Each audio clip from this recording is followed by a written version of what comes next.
Untuk menjadi seorang pengusaha atau belajar menjadi pengusaha atau berkarir di dunia industri, kita harus mengerti konsep supply chain. Jangan lewatkan video ini.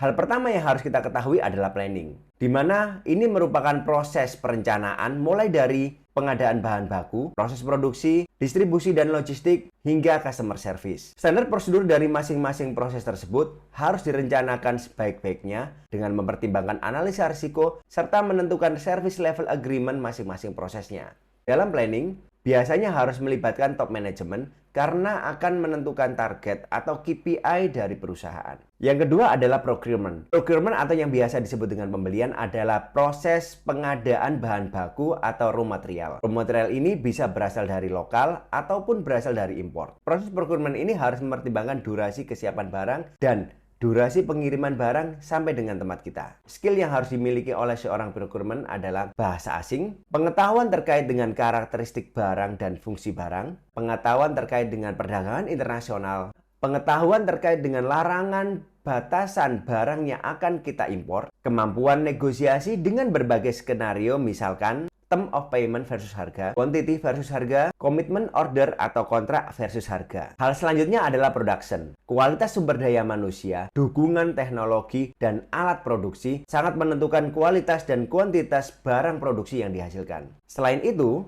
suplai material harus dijaga agar produksi tetap berjalan. Kendala yang biasa dihadapi oleh tim produksi diantaranya kekurangan bahan baku, gangguan dan kerusakan alat produksi, ketidakhadiran manpower, perubahan urutan planning produksi, serta kualitas barang yang dihasilkan dari produksi. Selanjutnya adalah distribution, yaitu hal terkait dengan perpindahan dan penyimpanan barang, baik itu bahan baku yang masuk maupun produk yang keluar. Dalam proses distribution melibatkan perusahaan transportasi maupun perusahaan penyedia jasa logistik atau warehousing. Divisi yang terkait dengan distribution biasanya adalah divisi ekspor dan impor, serta divisi logistik atau warehouse. Hal terakhir adalah customer service. Interaksi dengan customer adalah hal yang tidak boleh dilupakan di dalam perusahaan.